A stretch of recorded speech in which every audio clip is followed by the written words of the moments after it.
সুন্দর কণ্ঠে পবিত্র কোরআন শরীফ তেলাওয়াত শুনিয়া মক্কার কাফেরেরা, মদিনার কাফেরেরা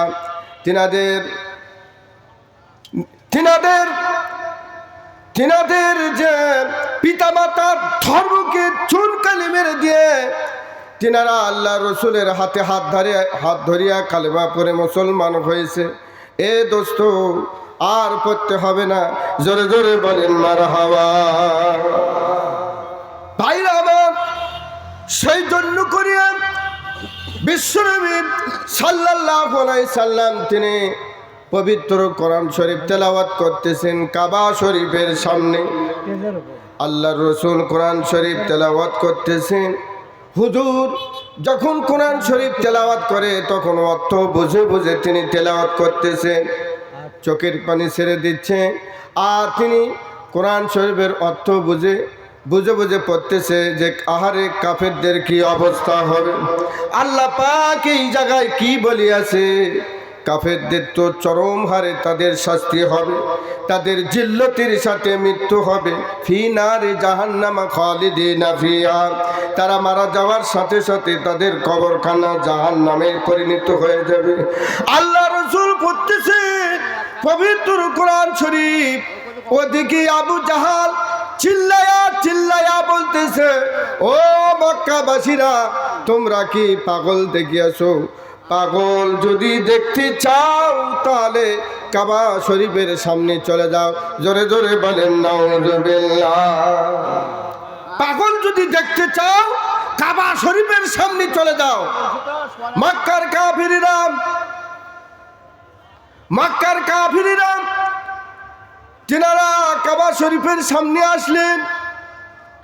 কাবা শরীফের সামনে আসিয়া দেখে আল্লাহ রসুলের সুন্দর চেহারা দেখিয়া কাফিরেরা বলতেছে, আবু জাহাল, তুমি না বললে পাগলের চেহারা হবে ক্ষুধার্ত চেহারা, পাগলের চেহারা, মাথার চুল হবে উস্কো খুস্কো। ইনি তো দুনিয়ার সাধারণ কোনো পাগল নাই, তিনার চেহারার মধ্যে নূর বিরাজ করতেছে। এত সুন্দর মানুষ আমাদের জীবনে কোনোদিন ধরা পড়ে নাই। আবু জাহাল, ইনি দুনিয়ার সাধারণ কোনো মানুষ নয়, ইনি মহামানব, ইনি আল্লাহর পয়গম্বর।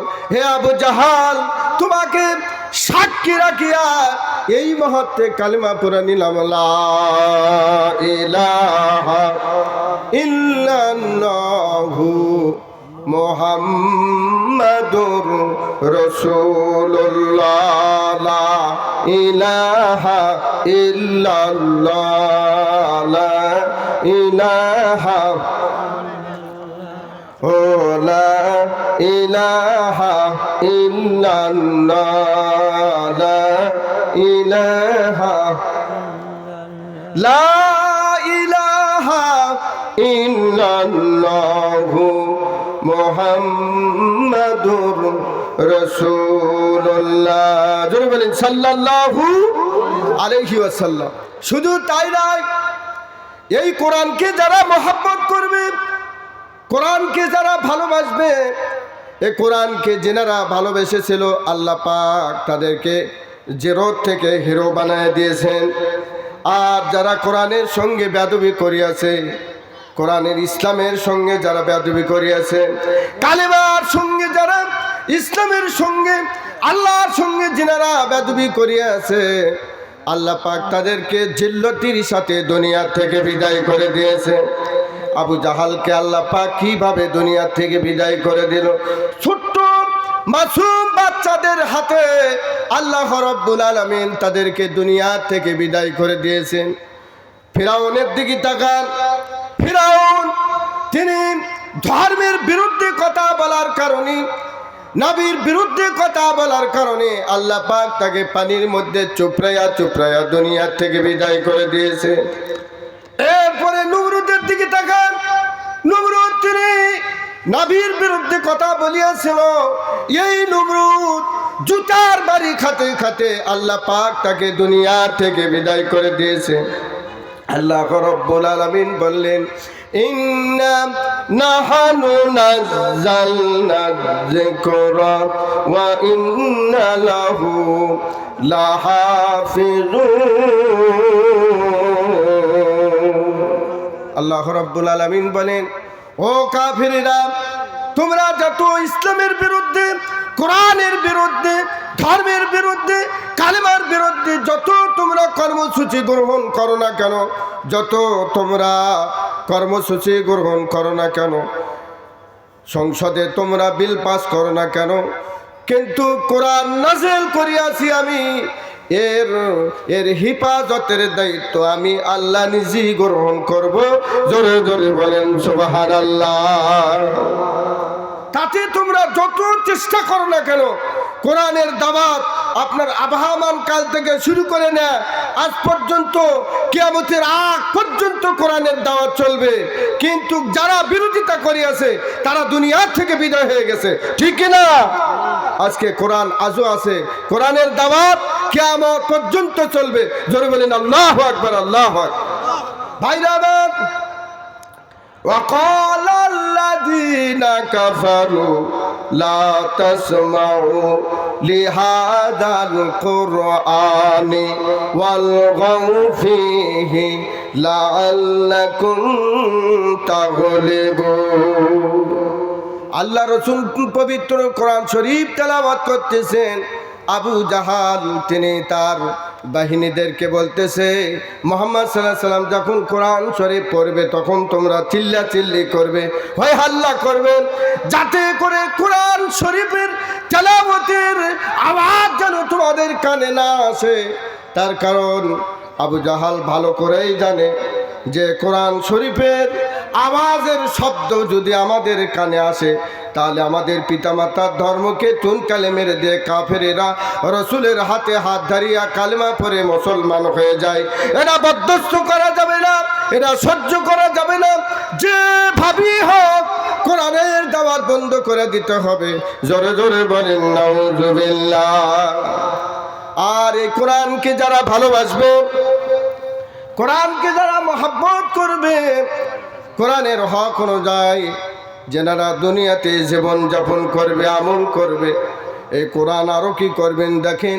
আমার আল্লাহ বললেন, আর রহমানির রহিম। আল্লাহ রাব্বুল আলামিন সূরা ফাতিহার মধ্যে বললেন আর রহমানির রহিম। রহমান হলো আল্লাহ পাক দুনিয়াতে রহমত করবেন, আর রহিম শব্দের অর্থ হলো আল্লাহ পাক মেহেরবানি করবেন। কিয়ামতের দিন মুসিবতের সময় আল্লাহ পাক কিভাবে মেহেরবানি করবেন দেখেন।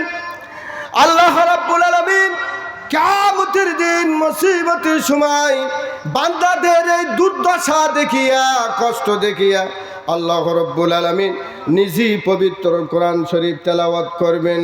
আর রহমান আল্লামাল কোরআন খালাকাল ইনসানা আল্লামাহুল বায়ান।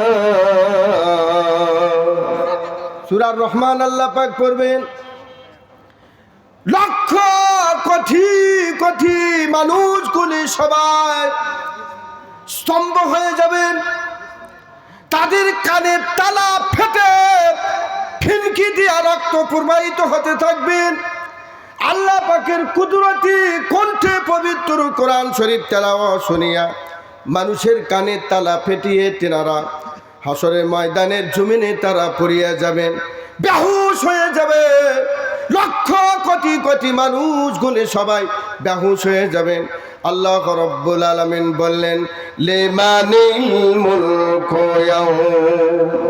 লিল্লাহি ওয়াহিদিল কাহ্হার। আল্লাহ পাক বলবেন, আজকে রাজত্বী কার রে বান্দা? এ বান্দা, লক্ষ কোটি কোটি মানুষের সামনে আল্লাহ রাব্বুল আলামিন বলবেন, আজকে রাজত্বী কার রে বান্দা? সাইদ থেকে আওয়াজ আসবে, বলবেন আজকে রাজত্বী আল্লাহ পাকের। জোরে জোরে বলেন মারহাবা। এই দৃশ্য দেখিয়ে বিশ্বনবী জনাবে মুহাম্মদুর রাসূলুল্লাহ সাল্লাল্লাহু আলাইহি ওয়াসাল্লাম তিনি আল্লাহ পাকের সামনে দরখাস্ত দিবেন। আল্লাহ পাককে বলবেন, মাবুদ আমার এতিম উম্মতের কি ফয়সালা হবে? পাইকারি হারে জাহান্নামের ফেরেশতারা আমার এতিম উম্মতদেরকে জাহান্নামের দিকে নিয়ে যায়। ও আল্লাহ, আমার উম্মতের কোনো ফয়সালা হবে না। আল্লাহর নবী তিনি হাসরের ময়দানের জমিনেতে তিনি সিজদায় পড়ে যাবেন, চোখের পানি অঝরণ নয়নে হাসরের ময়দানের জমিনেতে পড়তেছে, মাঠে পড়তেছে। আল্লাহ রাব্বুল আলামিন ডাক দিয়া বলবে, জিবরাইল তাড়াতাড়ি করে চলে যাও আমার হাবিবের নিকটে। আমার হাবিব চোখের পানি ছেড়ে দেয়। হাসরের ময়দানের জমিনটা ভিজিয়া যাচ্ছে আমার রসুলের চোখের পানি দিয়ে। আমি রব্বুল আলামিন বরদাস্ত করতে পারি না। জিবরাইল তাড়াতাড়ি করে চলে যাও আমার হাবিবকে বলিয়া দাও, আর এক বিন্দু পরিমাণ চোখের পানি যেন জমিনে না পড়ে আমার হাবিবকে নিষেধ করে দিয়ে দাও। আর বলিয়া দাও, আল্লাহ পাক আপনাকে সালাম দিয়েছে। আর হাসরের ময়দানের জমিনের সিজদায় থেকে এই মুহূর্তে আল্লাহ পাক সিজদাটা উঠা দিতে বলিয়াছেন। উঠানোর জন্য আল্লাহ পাক আপনাকে আদেশ করিয়াছেন। জোরে জোরে বলেন মারহাবা। জিবরাইল আলাইহিস সালাম চলে আসলেন, আল্লাহ রসুলকে ডাক দেয়, হুজুর আল্লাহ রাব্বুল আলামিন আপনাকে সিজদায় থেকে মাথা উঠাতে বলিয়াছেন, তাড়াতাড়ি করে আপনি সিজদায় থেকে মাথাটা উঠান। আল্লাহ পাক আপনাকে কাঁদতে নিষেধ করিয়াছেন। এক বিন্দু পরিমাণ চোখের পানি যেন জমিনে না পড়ে, তাড়াতাড়ি করে সিজদার থেকে আপনি উঠান হুজুর মাথাটা। আল্লাহ নবী সিজদার থেকে মাথা উঠায় না, একবার দুইবার তিনবার পর্যন্ত আল্লাহর রসুল কে তিনবার পর্যন্ত ডাক দেয়, কিন্তু আল্লাহর রসুল সিজদায় থেকে মাথা উঠায় না। চতুর্থবারে যখন ডাক দিয়েছে, আল্লাহর হাবিব সিজদায় থেকে মাথা উঠালেন। জিবরাইল তুমি আমার কাছে কেন? বলে আল্লাহ রাব্বুল আলামিন আপনাকে সিজদায় থেকে মাথা উঠাতে বলিয়াছে। আর এক বিন্দু পরিমাণ চোখের পানি যেন জমিনে না পড়ে। সারা বিশ্বের সমস্ত মানুষের চোখের পানি আল্লাহ পাক বরদাস্ত করতে পারে, কিন্তু আপনার চোখের পানি আল্লাহ পাক বরদাস্ত করতে পারে না। দোস্ত, আর আপনি কাঁদবেন না। আল্লাহ রাব্বুল আলামিন আপনাকে সালাম দিয়েছে। জোরে জোরে বলেন মারহাবা। আল্লাহ নবী বলেন, জিবরাইল শোনো, আল্লাহকে যা বলো আমি আল্লাহর সঙ্গে কথা বলবো না। আমার সমস্ত এতিম উম্মতদেরকে জাহান্নামের মধ্যে পেটে দিয়ে তুমি আমার কাছে আসছো, যাও আমি আল্লাহর সঙ্গে কথা বলবো না।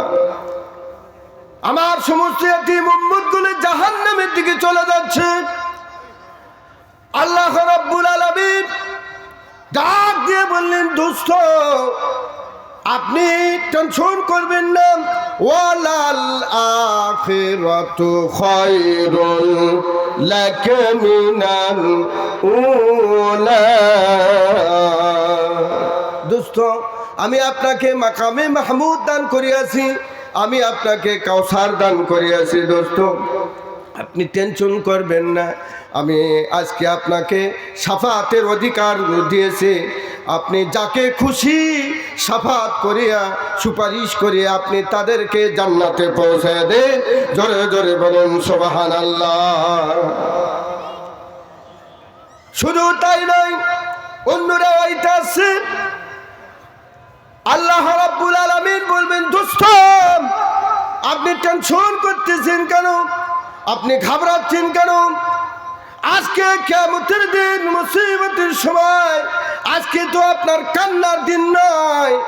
আপনি যে ব্যক্তিকে আপনি হাত ধরিয়া বলবেন এটা আমার উম্মত, আমি রব্বুল আলামিন আপনার ওই উম্মতের হিসাব নিকাশ ছাড়াই বিনি হিসাবে তাদেরকে জান্নাতে পৌঁছে দিব। জোরে জোরে বলেন মারহাবা। আল্লাহ রাব্বুল আলামিন বলেন, দোস্ত আমি আপনাকে মাকামে মাহমুদ দান করিয়াছি, আমি আপনাকে কাউসার দান করিয়াছি। দোস্ত আপনি টেনশন করবেন না। আমি আজকে আপনাকে শাফাতের অধিকার দিয়েছি। আপনি যাকে খুশি শাফাত করিয়া সুপারিশ করিয়া আপনি তাদেরকে জান্নাতে পৌঁছে দেন। জোরে জোরে বলেন মারহাবা। দোস্ত এবার আসুন, আল্লাহ রাব্বুল আলামিন বললেন ওয়াসিকাল্লাযীনা কাফারু ইলা জাহান্নামা যুমারা। জাহান্নামের ফেরেশতারা জাহান্নামী ব্যক্তিদেরকে হিনকাপ লাগায়া, শিকল লাগায়া, হাতটা পেছন দিকে বাঁধিয়া তাদেরকে ধাক্কাতে ধাক্কাতে জাহান্নামের দিকে নিয়ে যায়। আল্লাহ নবী ডাক দিলেন, ফেরেশতা কোথায় নিয়ে যাও আমার তিন উম্মতদেরকে? ফেরেশতারা কোনো কথা শুনবে না। আল্লাহ নবী আবার ডাক দেয়, ফেরেশতা রে কোথায় নিয়ে যাও আমার তিন উম্মতদেরকে? ফেরেশতারা কোনো কথা শুনবে না। যেহেতু আল্লাহ পাকের হুকুম হয়েছে, উপর থেকে হুকুম হয়েছে। এই যে গত কয়েকদিন আগে যদি সরকারি বিরোধী কোনো কথা বলতো, কারু কথা শোনে না পুলিশ, বলে যে উপর থেকে খবর হয়ে গেছে এই জন্য চলে আসছে, ঠিক না? কি অবস্থা বগুড়াতে, এই ধরমপুর শুক্রবারের দিনে 10 জন 12 জন লোক মুসল্লি ছাড়া নামাজ পড়তে দেওয়া হবে না। এই ধরমপুর কেন্দ্র মসজিদ থেকে মুসল্লি অর্ধেক চলে গেছে আমার মসজিদে। আমি বললাম ভাইজান আপনারা সবাই দাঁড়িয়ে থাকেন, যেই নামাজের সময় হবে সবাই মসজিদের মধ্যে আসবে, সবাইকে নিয়ে জামাত হবে, জামাত পড়ার পরে আপনারা সুন্নত যা বাসায় যা পড়বেন। কি অবস্থা, বলে ফাঁকা ফাঁকা করে দাঁড়াও, ফাঁকা ফাঁকা হও। কিন্তু হাদিস শরীফে আসছে কাদের সাথে কাঁধ মিলিয়ে নামাজ পড়া ওয়াজিব। আমাকে বলা হয়েছে হুজুর আপনি বলে দেন ফাঁকা ফাঁকা হন। আমি বললাম আমি বলতে পারবো না এই কথা। বলে ঢাকা বাইতুল মুকাররমের ইমাম সাহেব বলতেছে হুজুর ফাঁকা ফাঁকা হন, তার থেকে কি আপনি বড় আলেম? আমি বললাম আমি তার থেকে বড় নই, কিন্তু উনি সরকারি হুজুর, উনি যদি এই কথা না মানে তাহলে ওনার চাকরি চলে যাবে। কিন্তু হক কথা না বলার কারণে জুতার পিটন খেয়ে সেই ঢাকার থেকে মসজিদ থেকে বের করে দেওয়া হয়েছে, ঠিক কিনা? আজকে কোরআনের কথা, কোরআনের হক কথা না বলার কারণে আজকে তাকে ওই মুসল্লিদের যে মুসল্লিরাদেরকে নিয়ে নামাজ পড়তো সেই মুসল্লিরাই তাকে জুতা পেটা করিয়া মসজিদ থেকে বের করে দিয়েছে।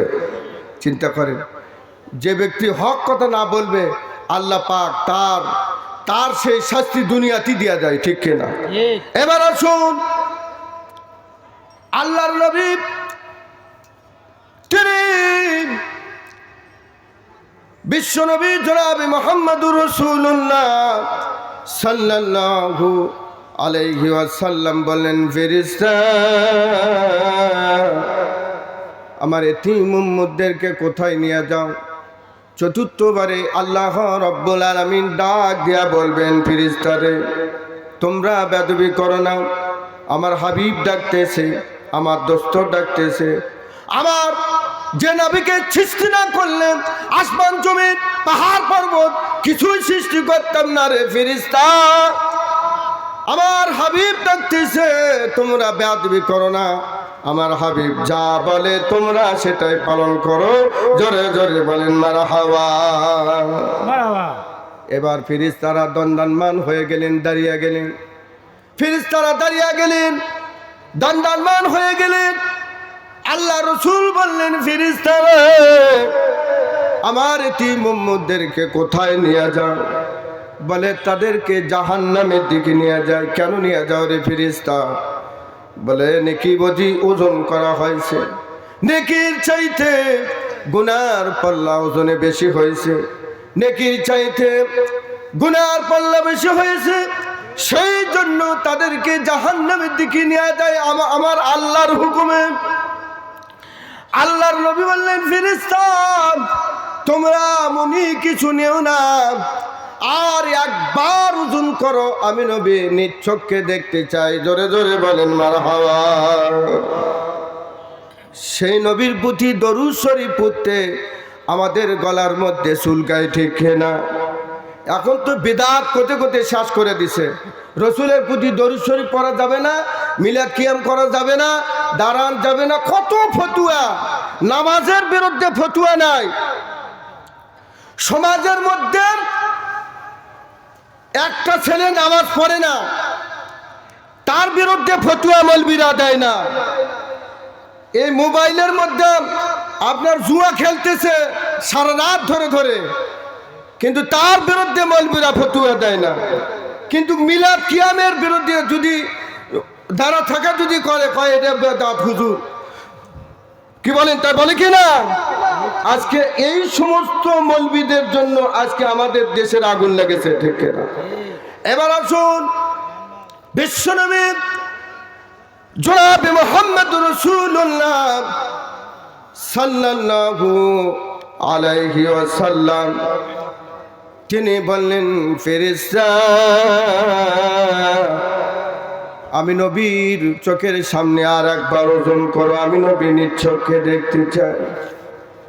এবার ফেরেশতারা ওজন করা শুরু করে দিল। দেখা গেল নেকির চাইতে গুনার পাল্লা ওজনে বেশি হওয়ার পথে, নেকির চাইতে গুনার পাল্লা ওজনে বেশি হওয়ার পথে আল্লাহর রাসূল তিনি পকেটের মধ্যে থেকে এক টুকরা কাগজ নিলেন, নেওয়ার পরে নেকির পাল্লার উপরে দিয়ে দিলেন। মতান্তরে আল্লাহর হাবিবের বরকতি হাতটা নেকির পাল্লার উপরে দিয়ে দিলেন। দেওয়ার সঙ্গে সঙ্গে হাত রাখার সঙ্গে সঙ্গে কিতাব প্রমাণ করেন গুনার চাইতে নেকির পাল্লা ওজনে বেশি হয়ে যায়। জোরে জোরে বলেন সুবহানাল্লাহ।